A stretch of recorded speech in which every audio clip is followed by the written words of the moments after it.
అందరికీ నమస్కారం. నా పేరు అర్చన. ఈరోజు కథ 'నా గుండె చప్పుడు నువ్వే' పార్ట్ 71. హర్ష గుంటనక్కలా దాక్కున్న వాడి దగ్గరికి వెళ్తూ ఉంటాడు.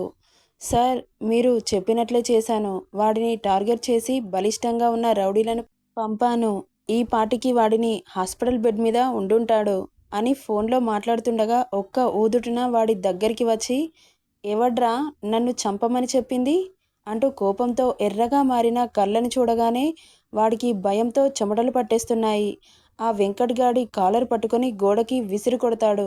చెప్పరా, ఎవరు చంపమని చెప్పారు అని కింద పడ్డ వాడి కడుపులో తంతూ, నువ్వు ఇలా చెప్పవురా అంటూ వాడి చేతిని అక్కడ ఉన్న రాడ్ తీసుకొచ్చి చెయ్యి పైన పెట్టి గట్టిగా అదుముతూ ఉంటాడు. వాడు నొప్పితో గిలగిలా కొట్టుకుంటూ ఉంటాడు. చెప్పో, నన్ను ఎవరు చంపమన్నారు అంటూ కళ్ళు పెద్దవి చేసి అనగానే హర్ష మాటలకి కింద మీద తడిసిపోతూ ఉంటుంది వాడికి. అది సార్ అని నసుగుతూ ఉంటే ఇంకాస్త గట్టిగా నొక్కుతాడు. సార్ సార్ వద్దు సార్ అంటూ బ్రతిమాలుతూ ఉంటాడు. చెప్పు అంటూ వాయిస్ బేస్ పెంచగానే ఎంపీ భానుప్రకాష్ అని చెప్పగానే, రేయ్ భానుప్రకాష్, నేను హైదరాబాద్కి వచ్చాక నీ సంగతి చెబుతాన్రా. నీ కొడుకు ప్రాణాలు తీశానని నన్ను చంపాలని అనుకుంటున్నావా? చెబుతా. నేను నీ చావుకి ముహూర్తం అక్కడికి వచ్చాక పెడతాను. ఇంకా కొన్ని రోజుల్లో నీ ముందుంటాను అని అనుకుంటూ, నువ్వేనారా అంజలిని బలవంతం చేయబోయింది? అది నా పిల్లరా, దాన్ని టచ్ చేసినా నిన్ను బ్రతకనిస్తాననుకుంటున్నావా అంటూ రాడ్తో వాడి తల మీద ఒక గుద్దు గుద్దగానే ఒకే దెబ్బకు ప్రాణం పోతుంది. వెనుక ఉన్న ఇద్దరు మనుషులకి వాడిని నామరూపం లేకుండా చేయండని చెప్పి అక్కడి నుండి వెళ్ళిపోతాడు. ఎంపీ అంటే సాగర్ వాళ్ళ నాన్న కొడుకుని చంపేశాడని హర్ష మీద పగ తీర్చుకోవడానికి వెంకట్కి డబ్బులు ఇచ్చి చంపించాలనుకుంటాడు. ఆ వెంకట్ గాడు ఎంపీ దగ్గర రౌడీయిజం చేసే కిరాయి రౌడీ. హర్ష డైరెక్టుగా ఇంజనీర్స్ దగ్గరికి వెళ్ళి, ఇక ఎలాంటి ప్రాబ్లం ఉండదు, మీ పని మీరు కరెక్ట్గా చేయండి అని ఆర్డర్ వేస్తాడు. ఓకే సార్, ఓకే అని అక్కడ కన్స్ట్రక్షన్ ఎంతవరకు వచ్చిందో చుట్టూ చూసి ఎలా డిజైన్ చేయాలో రెడీ చేసిన మ్యాప్ని చూపిస్తాడు. ఓకే సార్, మీరు ఎలా చెబితే అలాగే కన్స్ట్రక్ట్ చేస్తాం. నేను చూపించిన దాంట్లో 1% తేడా వచ్చినా అస్సలు ఊరుకోను. నాణ్యమైన సిమెంట్ని, నాణ్యమైన బ్రిక్స్ని వాడండి అని చెప్పి అక్కడి నుండి వెళ్ళిపోతాడు.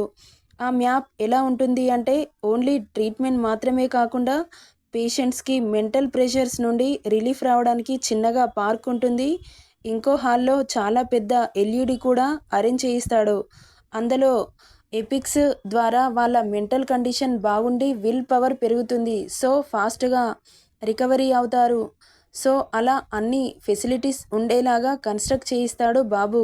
మరి వెరీ ఇంటెలిజెంట్ ఫెల్లో కదా, ఏదైనా ముందు జాగ్రత్తగా ఆలోచించడం బాగా అలవాటైపోయింది. కాబట్టి ఏదైనా చేసిందంటే పర్ఫెక్ట్గా ఉంటుంది. ఇక్కడ వేట పూర్తి చేసుకొని ఇంటికి వెళ్ళేసరికి శ్వేత వాళ్ళ ఫ్రెండ్స్తో ఆడుతూ కనిపించగానే తనని పిలిచి, శ్వేత, మనం 2 డేస్లో హైదరాబాద్కి వెళ్ళిపోతున్నాం. మీ స్టడీస్ కూడా అక్కడే. మనం అందరం వెళ్ళిపోతున్నాం. ఎవరు వచ్చినా రాకపోయినా నిన్ను, అమ్మను, తమ్ముడిని తీసుకెళ్తానని అమ్మకి చెప్పు అని. ఇంకో ముఖ్యమైన విషయం, నేను కార్డియాలజిస్ట్తో మాట్లాడాను. అమ్మకి హార్ట్ సర్జరీ ఈ మంత్ ఎండింగ్లో అమెరికా స్పెషలిస్ట్ ఇండియాకి వస్తున్నాడు. అమ్మ సిచ్యువేషన్ ఏంటో చెక్ చేసి అన్ని టెస్టులు చేసి సర్జరీ ఎప్పుడు చేస్తారో చెబుతారు. చెప్పిన వెంటనే అమ్మకి ఎంత ఖర్చైనా సర్జరీ చేయిస్తాను. వెళ్ళి థింగ్స్ ఏమైనా ఉంటే సర్దుకోమని చెప్పు అని ఎదురుగా జాలిగా చూస్తున్న పాపని చూసి చూడనట్లు అక్కడి నుండి ఇంట్లోకి వెళ్ళిపోతాడు. అతను అలా అనగానే శ్వేత ఆనందానికి అవధులు లేకుండా పోతాయి. అసలు బావగారు దేవుడి కంటే మంచివారు. మేము ఏ జన్మలో ఏం పుణ్యం చేసుకున్నామో ఇంత మంచి మనిషిని పొందినందుకు చాలా సంతోషంగా ఉంది అని పరిగెత్తుకుంటూ వెళ్తుంది. అక్కడ అంజలి ఉన్నా కూడా పట్టించుకోకుండా అమ్మా, అమ్మా అంటూ పిలుస్తుంది శ్వేత. ఏమైందమ్మా, అంత హడావిడిగా వస్తున్నావు? అమ్మా, నీకు తేనె లాంటి తియ్యటి వార్త చెప్పనా? ఏంటమ్మా? ఎదురుగా ఉన్న హర్షబావ గారు ఏం చెప్పారో తెలుసా? మనం 2 రోజుల్లో ఇక్కడి నుండి వాళ్ళ ఇంటికి తీసుకెళ్తాడంట. మా స్టడీస్ కూడా అక్కడే అంట.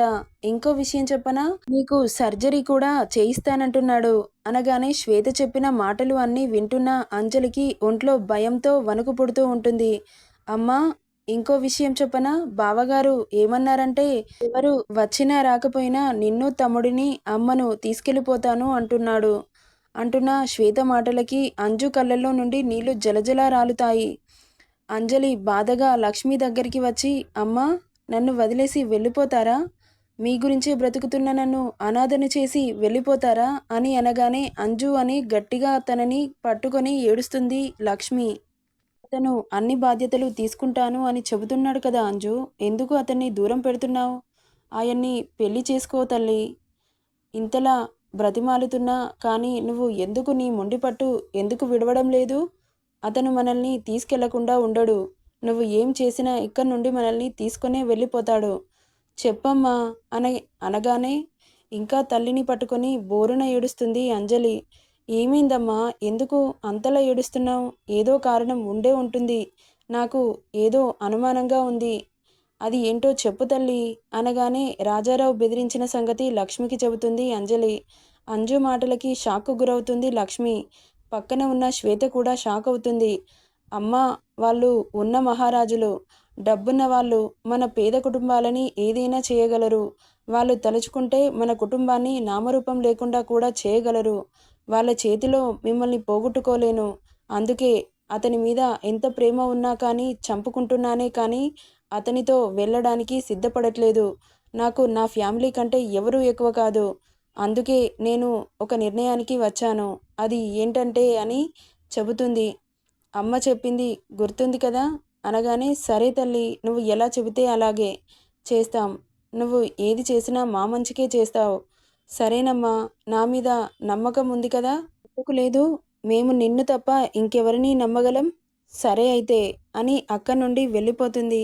అంజలి ఒంటరిగా కూర్చొని హర్షని తలుచుకుంటూ ఏడుస్తూ ఉంటుంది.